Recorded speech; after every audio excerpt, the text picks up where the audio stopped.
ഖദർ ഇന്ന ദിവസമാണെന്ന് എനിക്ക് ബോധ്യപ്പെട്ടാൽ ഞാൻ എന്താണ് ചെയ്യേണ്ടത് എന്നൊരു ഭാര്യ ഭർത്താവിനോട് ചോദിച്ചു. ഭാര്യ സാധാരണ ഭാര്യയല്ല, ആയിഷ ബീവിയാണ്. സിദ്ദീഖിന്റെ ഓമന മകളായ സയ്യിദത്തുന ആയിഷത്തു സിദ്ദീഖ റളിയല്ലാഹു തആല അൻഹ. ഭർത്താവ് അല്ലാഹുവിന്റെ റസൂലാണ്. ചന്ദ്രഗോളങ്ങൾ ചുറ്റിക്കറങ്ങി വന്ന ഭർത്താവിന്റെ കൂടെ കിടന്ന ആയിഷ ബീവിയെ നിങ്ങൾ എത്ര ഭാഗ്യവതിയാണ്. ആയിഷ ബീവി ചോദിക്കുന്നു, എനിക്ക് ലൈലത്തുൽ ഖദർ ഇന്ന രാവാണെന്ന് ബോധ്യപ്പെട്ടാൽ ഞാൻ എന്താണ് ചെയ്യേണ്ടത് അല്ലാഹുവിന്റെ റസൂലേ?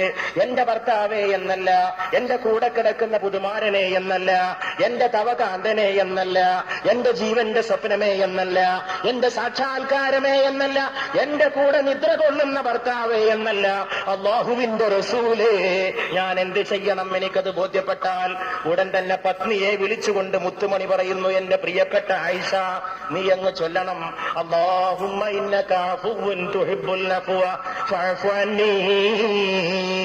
അല്ലാഹുവേ, നീ മാപ്പ് ചെയ്തു കൊടുക്കുന്നവനാണ്, നിനക്ക് മാപ്പ് ചെയ്തു കൊടുക്കൽ ഇഷ്ടമുള്ള കാര്യമാണ്, അതുകൊണ്ട് നീ എനിക്ക് മാപ്പ് നൽകണമേ എന്ന് ആയിഷ നീ പ്രാർത്ഥിക്കണമേ എന്റെ ആയിഷ എന്ന് റൂഹുൽ അമീനായ ജിബ്രീലിന്റെ വഹി ഏറ്റുവാങ്ങിയ മുഹമ്മദ് മുസ്തഫ സല്ലല്ലാഹു അലൈഹി വആലിഹി വഅസ്ഹാബിഹി വസല്ലം തന്റെ പ്രിയപ്പെട്ട പത്നിയെ ഉപദേശിക്കുകയാണ്.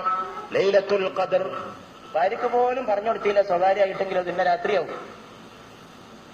ഒരു ദിവസം അല്ലാഹുവിന്റെ റസൂൽ പറഞ്ഞു, എനിക്കത് ഇന്ന രാത്രിയാന്ന് മനസ്സിലായി, ഇന്ന രാത്രിയാണ് ലൈലത്തുൽ ഖദർ എന്ന് എനിക്ക് അല്ലാഹു അറിയിച്ചു തന്നു. ഞാനത് നിങ്ങൾക്ക് പറഞ്ഞു തരാൻ വേണ്ടി വരികയായിരുന്നു. പെട്ടെന്ന് രണ്ടാൾ തമ്മിൽ ശണ്ട കൂടുന്നത് ഞാൻ കണ്ടു. ശണ്ട കൂടുന്നത് കണ്ടപാടെ എന്റെ മനസ്സിൽ നിന്ന് അത് ഇന്ന രാത്രിയാണെന്ന വിജ്ഞാനം അല്ലാഹു ആകാശത്തിലേക്ക് ഉയർത്തിക്കളഞ്ഞു. മറന്നുപോയി. ഇന്ന രാത്രിയാണെന്ന് ആദ്യം അറിയിച്ചു തന്നു. രണ്ടാളും ഒരു തിരക്കുകൊണ്ടപ്പോ ആ വിജ്ഞാനം അല്ലാഹുവിനെ കൊണ്ടുപോയി. അതൊരു പക്ഷേ നിങ്ങൾക്ക് ഖൈറിനായിരിക്കുമെന്ന് മുഹമ്മദുർ റസൂലുള്ളാഹ് സ്വല്ലല്ലാഹു അലൈഹി വആലിഹി വഅസ്ഹാബിഹി വസല്ലം. ഖദറിനെ പറ്റി ഒരുപാട് ഹദീസുകളുണ്ട്. ഞാൻ പറഞ്ഞാല് ഒരു പക്ഷേ ഏതെങ്കിലുമൊക്കെ വിട്ടുപോകുമെന്ന് വിചാരിച്ചിട്ട് ഏതാനും ഹദീസുകൾ മാത്രം ഇവിടെ വായിച്ചു കേൾപ്പിക്കുന്നു. തബ്റാനി ഉദ്ധരിക്കുന്നു, ലൈലത്തുൽ ഖദർ പ്രശാന്തമായ രാത്രിയിലാണ്. അല്ലാഹുവിന്റെ റസൂൽ പറയാം, രാത്രിക്ക് ഒരു ശാന്തി ഉണ്ടാവും. ഉഷ്ണമോ ശൈത്യമോ കാറ്റോ മഴയോ ഇല്ലാത്ത രാത്രിയിൽ ചിന്തിക്കണം. ഞാൻ വ്യാഖ്യാനിക്കുന്നില്ല, നിങ്ങളൊക്കെ ബുദ്ധിയുള്ളവരാണ്. അന്ന് നക്ഷത്രങ്ങൾ എറിയപ്പെടുകയില്ല, ഉദയസൂര്യൻ രശ്മികളില്ലാതെ ഉദയം ചെയ്യുന്നത് ലൈലത്തുൽ ഖദറിന്റെ ലക്ഷണങ്ങളിൽ പെടുന്നതാണ്. നാളെ രാവിലെ സൂര്യോദയം പോയി നോക്കണം, ബുദ്ധിയുള്ളവര്. തബറാനി രേഖപ്പെടുത്തിയ ഹദീസാണ്. വേറെ ഒരു ഹദീസിൽ സഹീഹ് ബുഖാരിയിൽ പറയുന്നു, അല്ലാഹുവിന്റെ റസൂൽ ലൈലത്തുൽ ഖദർ റമദാൻ 27-നോ 29-നോ ആണ്. അത് വേറെ ഹദീസിൽ വേറെയും കാണാം. വേറെ ഒരു ഹദീസിൽ ഇബ്നു മാജ റഹ്മത്തുള്ളാഹി അലൈഹി റിപ്പോർട്ട് ചെയ്യുന്നു, ലൈലത്തുൽ ഖദർ നഷ്ടപ്പെടുന്നത് നിർഭാഗ്യവാന്മാർക്കാണ്, നഷ്ടപ്പെടുന്നവർക്ക് സകലതും നഷ്ടപ്പെടും. വേറെ ഒരു ഹദീസ് സഹീഹ് ബുഖാരി തന്നെ ഉദ്ധരിക്കുന്നു, നിങ്ങൾ അതിനെ റമദാൻ അവസാന 10-ലെ 9 ബാക്കിയുള്ളപ്പോൾ, 7 ബാക്കിയുള്ളപ്പോൾ, 5 ബാക്കിയുള്ളപ്പോൾ തിരയുക. പിടുത്തം കൊടുക്കാത്ത ഹദീസ്.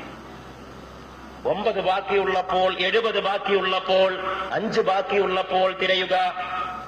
വേറെ ഒരു ഹദീസ് സഹീഹ് ബുഖാരി, വല്ലവനും ലൈലത്തുൽ ഖദറിനെ കണ്ടെത്തണമെങ്കിൽ റമദാനിലെ ഒടുവിലത്തെ 10-ൽ അതിനെ അന്വേഷിക്കണം. വേറെ ഒരു ഹദീസ് വീണ്ടും ബുഖാരി, റമദാൻ അവസാന 10-ലെ ഒറ്റയിട്ട രാവുകളിൽ ലൈലത്തുൽ ഖദറിനെ പ്രതീക്ഷിക്കുക. വേറെ ഹദീസ് അഹ്മദ് ഉദ്ധരിക്കുന്നു, റഹ്മത്തുള്ളാഹി അലൈഹി, ലൈലത്തുൽ ഖദറിനെ നിങ്ങൾ റമദാനിലെ ഒടുവിലെ 10-ൽ, അതായത് 25-നും 27-ലും 29-ലും അന്വേഷിക്കുക. വീണ്ടും അഹ്മദ് റഹ്മത്തുള്ളാഹി ഉദ്ധരിക്കുന്നു, അല്ലാഹുവിന്റെ റസൂൽ പറഞ്ഞതായിട്ട്, ലൈലത്തുൽ ഖദർ റമദാനിലെ 27-ാം രാവിലാണ്. പക്ഷെ അത് കേട്ട് 27 വിശ്വസിക്കാനും ഉറപ്പിച്ച് പറ്റില്ല. ഇവിടെ വേറെ 21 എന്ന് പറഞ്ഞാൽ അല്ലാഹുവിന്റെ റസൂൽ തന്നെയാണ്. അത് ഈ റസൂൽ തന്നെയാണ് 29-ഉം 23-ഉം ഒക്കെ പറഞ്ഞത്. അതുകൊണ്ടാണ് ഈ ഇമാം ഷാഫിഈ റഹ്മത്തുള്ളാഹി അലൈഹി 21-ാം രാവിനെയും 23-ാം രാവിനെയും പിടിച്ചത്. തിരുമേനിയുടെ സഹീഹ് ബുഖാരി ഉദ്ധരിക്കുന്നു, തിരുമേനിയുടെ അനുചരന്മാരിൽ കുറെ പേർ ലൈലത്തുൽ ഖദറിനെ റമദാനിലെ ഒടുവിലത്തെ ആഴ്ചയിൽ വരുന്നതായി സ്വപ്നം കണ്ടു. നബി സല്ലല്ലാഹു അലൈഹി വസല്ലം പറഞ്ഞു, നിങ്ങളുടെ എല്ലാം സ്വപ്നങ്ങൾ അവസാനത്തെ 7 ദിവസങ്ങളിൽ ഒത്തുവരുന്നതായിട്ടാണ് കാണുന്നത്. അതുകൊണ്ട് ആരെങ്കിലും ലൈലത്തുൽ ഖദറിനെ അന്വേഷിക്കുന്നുണ്ടെങ്കിൽ ഒടുവിലത്തെ ആഴ്ചയിൽ അവൻ അതിനെ കാത്തിരിക്കട്ടെ. സഹീഹ് ബുഖാരി. വേറെ ഒന്ന് വീണ്ടും തബറാനി ഉദ്ധരിക്കുന്നു, ലൈലത്തുൽ ഖദർ നിങ്ങൾ തേടിപ്പിടിക്കുക. റമദാനിലെ 21, 23, 25, 27, 29 എന്നീ ദിനങ്ങളിലെ ഒരു രാത്രിയിലാണിത്. അള്ളാഹുവിൽ വിശ്വസിച്ചും അവനിൽ നിന്നുള്ള പ്രതിഫലം ആശിച്ചും ആര് ആ രാത്രി നമസ്കരിച്ചുവോ അവന്റെ മുഴുവൻ പാപങ്ങളും മുൻ പാപങ്ങളും പൊറുക്കപ്പെടും. തബറാനി. വീണ്ടും സഹീഹ് ബുഖാരിയിൽ അല്ലാഹുവിന്റെ റസൂൽ പറയുന്നതായിട്ട് ഇമാം ബുഖാരി റഹിമഹുല്ലാഹ് ഉദ്ധരിക്കുന്നു, ഞങ്ങൾക്ക് ലൈലത്തുൽ ഖദറിനെ വിശദീകരിച്ചു തരാൻ നബി സല്ലല്ലാഹു അലൈഹി വസല്ലം പുറപ്പെട്ടു. വഴിയിൽ വെച്ച് മുസ്ലിംകളിൽപ്പെട്ട 2 പേർ